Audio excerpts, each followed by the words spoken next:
My vagina is a shell, a round, pink, tender shell, opening and closing, closing and opening.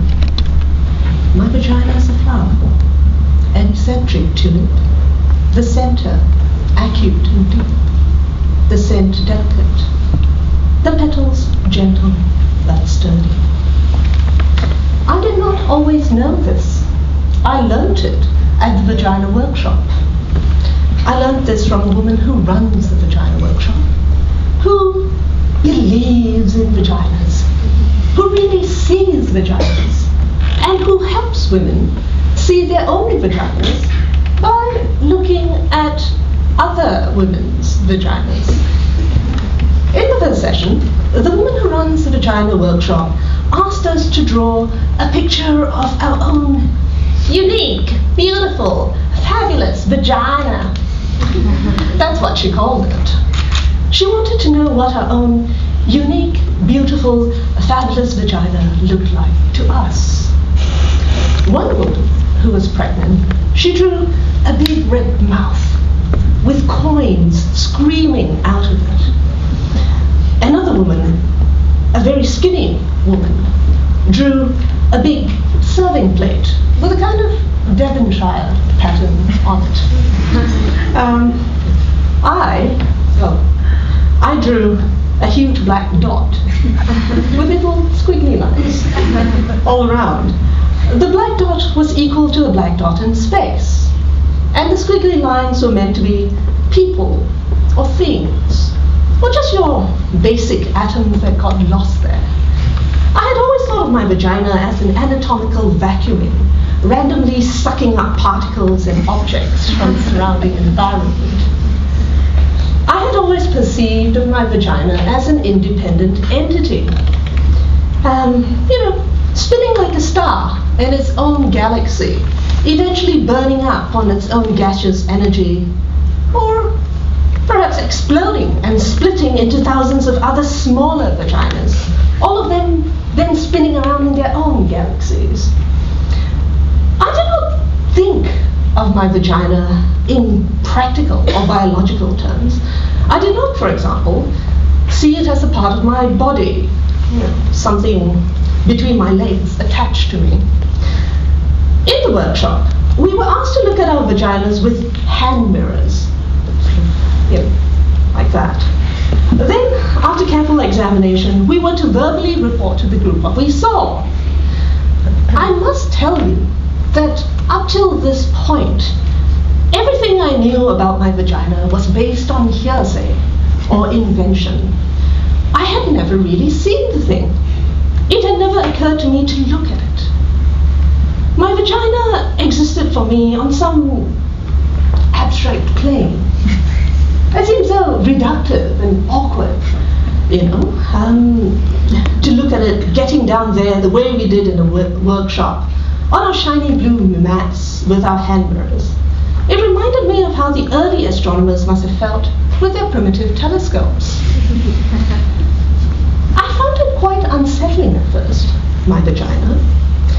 Like the first time you see a fish cut open and you discover this other bloody complex world inside, right under the skin. It was so raw, so red, so fresh. And the thing that surprised me the most were all the layers. Layers upon layers, opening into more layers. My vagina, like some mystical event, keeps unfolding another aspect of itself, which is really an event in itself, but you only know it after the event. My vagina amazed me. I couldn't speak when it came my turn in the workshop. I was speechless. I had awakened to what the woman who ran the workshop called vaginal wonder. I just wanted to lie there on my mat, my legs spread, examining my vagina forever. It was better than the Grand Canyon, ancient and full of grace. It had the innocence and freshness of a proper English garden. It was funny. Very funny. It made me laugh. It could hide and see, open and close. It was a mouth. It was a morning. And then it momentarily occurred to me that it was me. My vagina. It was who I was. It was not an entity. It was inside of me. Then, the woman who ran the workshop asked how many women in the workshop had had orgasms. 2 women tentatively put up their hands. I didn't raise my hand, but I had orgasms. I didn't raise my hand because they were accidental orgasms. They happened to me. They happened in my dreams, and I would wake in splendor. They happened a lot in water, mostly in the bath, once in Cape Cod. They happened on horses, on bicycles, sometimes on the treadmill at the gym. I did not raise my hand because although I had orgasms, I did not know how to make one happen. I thought it was a mystical, magical thing.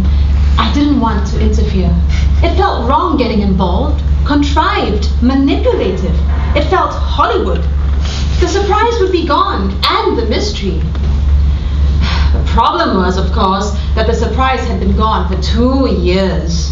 I hadn't had a magical, accidental orgasm in a long time, and I was frantic. That's why I was in the Vagina workshop. And then the moment had arrived that I had both dreaded and longed for. The woman who ran the workshop asked us to take out our hand mirrors again and to see if we could locate our clitoris. We were there, the group of us women, on our backs, on our mats, searching for our spots, our locus, our reason, and I don't know why, but I started crying.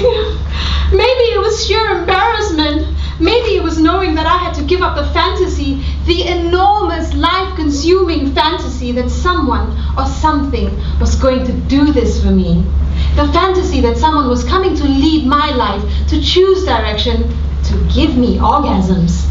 I could feel the panic coming, the simultaneous terror and realization that I had avoided finding my clitoris, had rationalized it as mainstream and consumerist because I was, in fact, terrified that I did not have a clitoris, terrified that I was one of those constitutionally incapables, one of those frigid, dead, shut down, dry, apricot tasting, bitter, oh my God!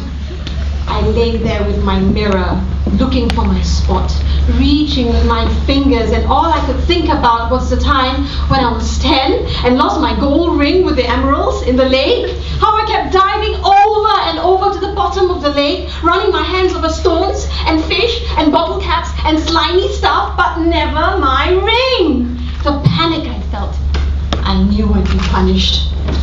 The woman who ran the workshop saw my insane scrambling, sweating, and heavy breathing. She came over.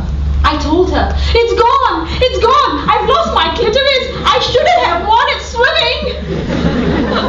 The woman who ran the workshop laughed. She calmly stroked my forehead. She told me my clitoris was not something I could lose. It was me, she said, the essence of me. It was both the doorbell to my house and the house itself. I didn't have to find it. I had to be it. Be it. Be my clitoris. Be my clitoris. I lay back and closed my eyes. I put the mirror down. I watched myself floating above myself. I watched as I slowly began to approach myself and re-enter. I felt like an astronaut re-entering the surface of the earth. It was very quiet, this re-entry. Quiet. I came into my own muscles and blood and cells, and then I slid into my vagina.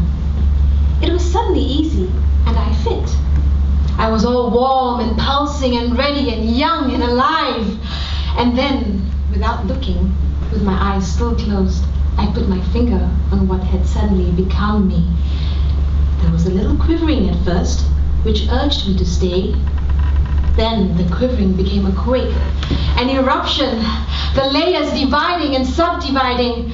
The quaking broke open into an ancient horizon of light and silence, which opened into a plain of music and colors and innocence and longing, and I felt connection, calling connection as I lay there thrashing about on my little blue mat.